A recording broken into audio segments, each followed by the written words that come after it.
driftwood, you know.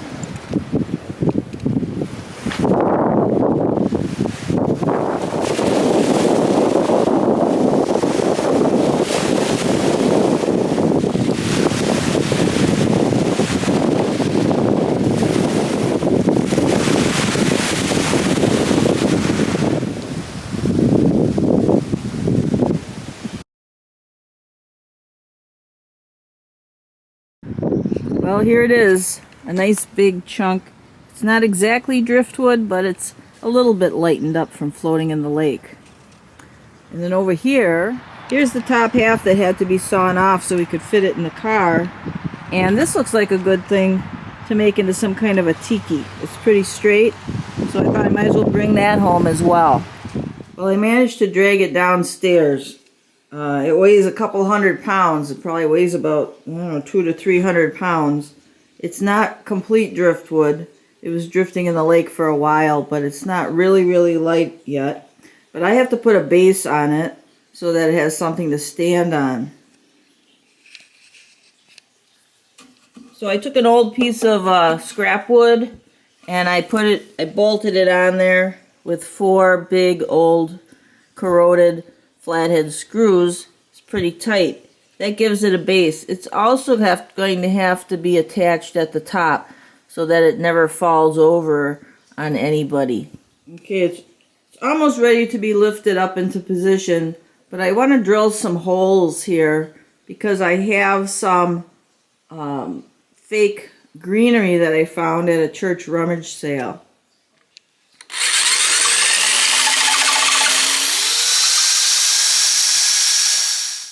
I've got some leaves that I cut off of a bad flower arrangement.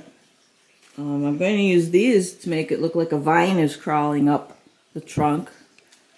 I also had found a fake fern for like 50 cents. And then I have this monstera, sometimes called a Swiss cheese plant. I'm planning on putting that down at the base, kind of to hide the base of this tree trunk.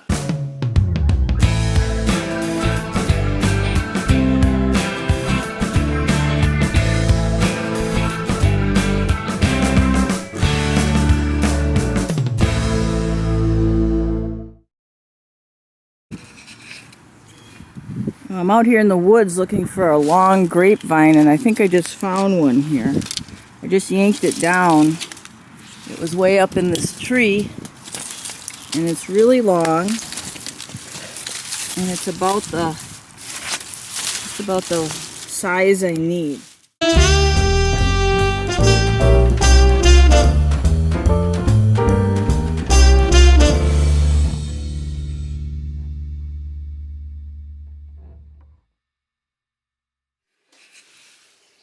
With some help, I got the tree trunk put up here in the corner of the tiki room, and you can see it's been attached in 2 ways. It has a big bolt going into it up against this, and then it also has a nice strong rope curled around it and tied off, so there's no chance of it falling on somebody.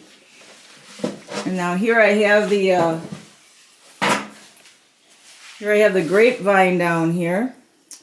And I'm going to wind it around here and attach it to the trunk. Well, I've been winding it around here.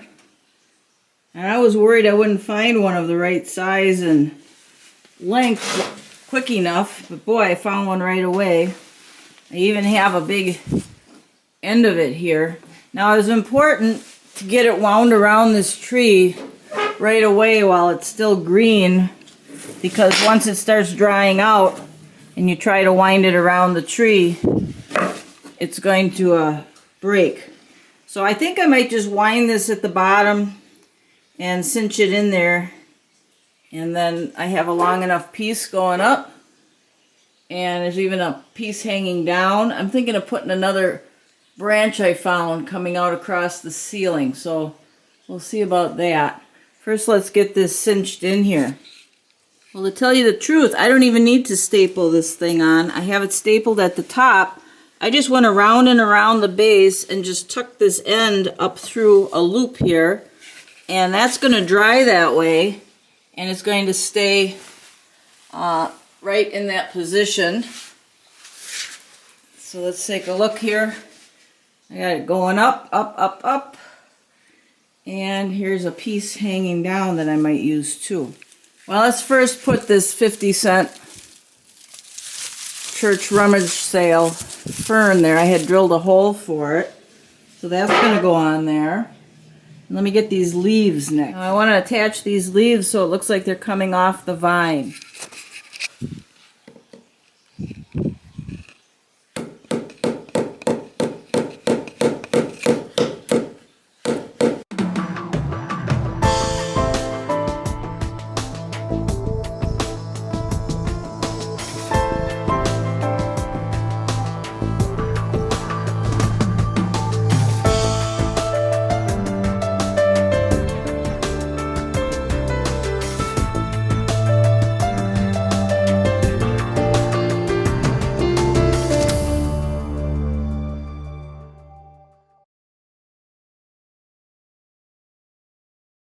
Michael Rockefeller was the great-grandson of the steel tycoon John D. Rockefeller.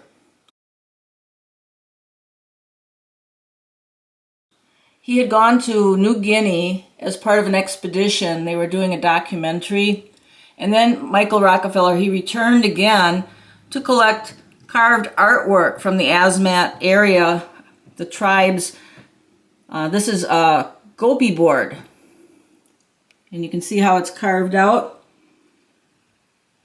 This would have been hung in a hut to protect the owners from bad spirits. I've got 4 pieces of artwork from New Guinea that I bought over the years. And I have 3 of them hanging up in the house, but one is really heavy and I'm decided to put it on the tree in the Tiki room.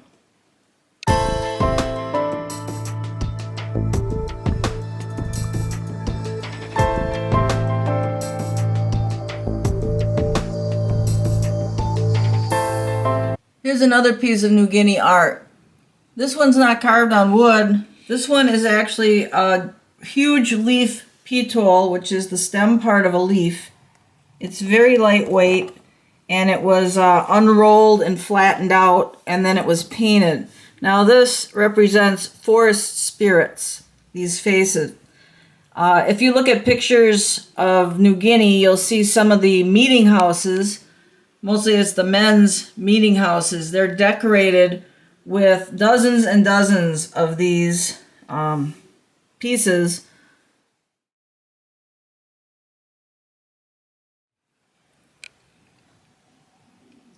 Michael Rockefeller was, of course, looking for different kinds of artwork to bring back to a museum exhibit in the United States.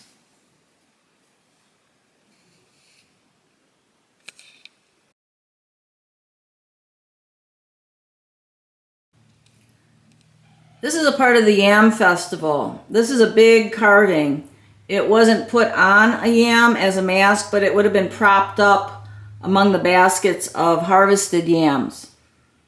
But getting back to Michael Rockefeller, him and another man and 2 guides were out on a double-hulled pontoon boat. They were maybe a mile offshore. Some kind of freak wave overturned the pontoon boat, and the 2 guides said they would swim to shore for help. Michael and the other man were on the boat, and it was hot, and they had no shade. They waited out a day, and then the next morning, Michael got anxious, and he said he could maybe make it to shore. So he fashioned a flotation device out of an empty, I think, gas tank and a big empty can, and he tied those onto himself. But by this time, he was about 14 miles offshore, so this was a really long swim in the hot sun with no fresh water, and there were, of course, sharks in that area. So he was never seen again.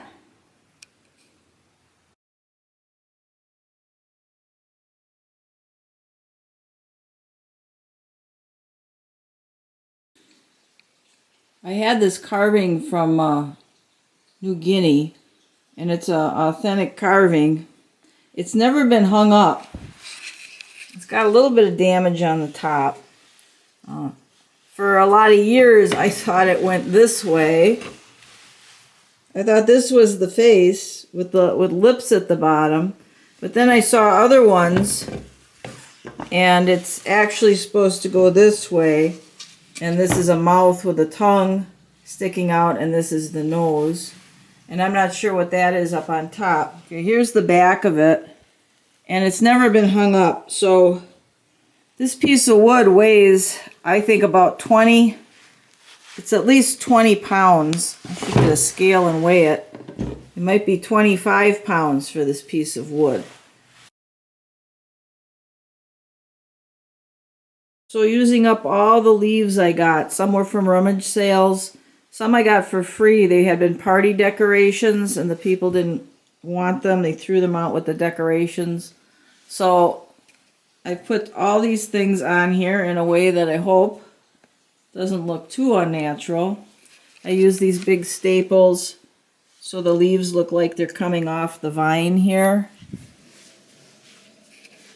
I got that vine hanging there. I might just leave that vine hanging like that. And then this New Guinea mask is going to go right here.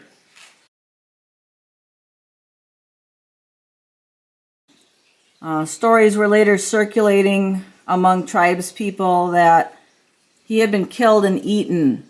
Whether these stories were true, no one could tell, but a lot of people were keeping it as a secret. A lot of people in the tribe knew about these stories. One of the versions is that he swam up to a dugout canoe with some young men in the canoe, and one of them got really excited and thrust a spear right through him, and they dragged him to shore, made a fire, and they ate him. Another version says he was killed after being brought to shore in retribution for some Dutch soldiers who had killed some of the tribe members in the past. His twin sister and his mother spent time in trying to investigate and hiring people to investigate, but no trace was ever found of Michael Rockefeller.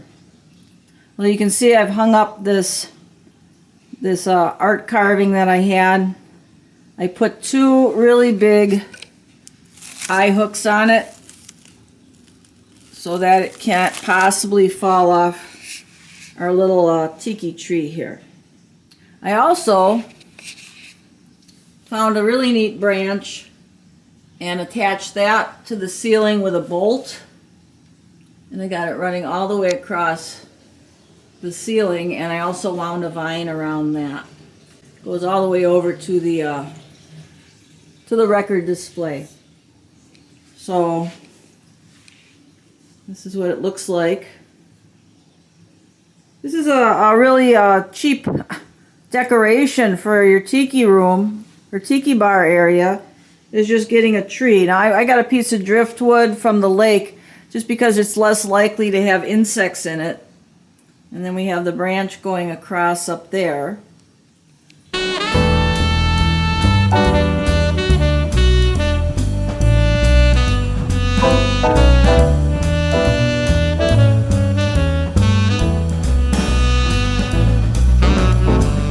That's a little lantern I found at the thrift store. So moving around, more stuff. Another thing I just found at the thrift store was these little lights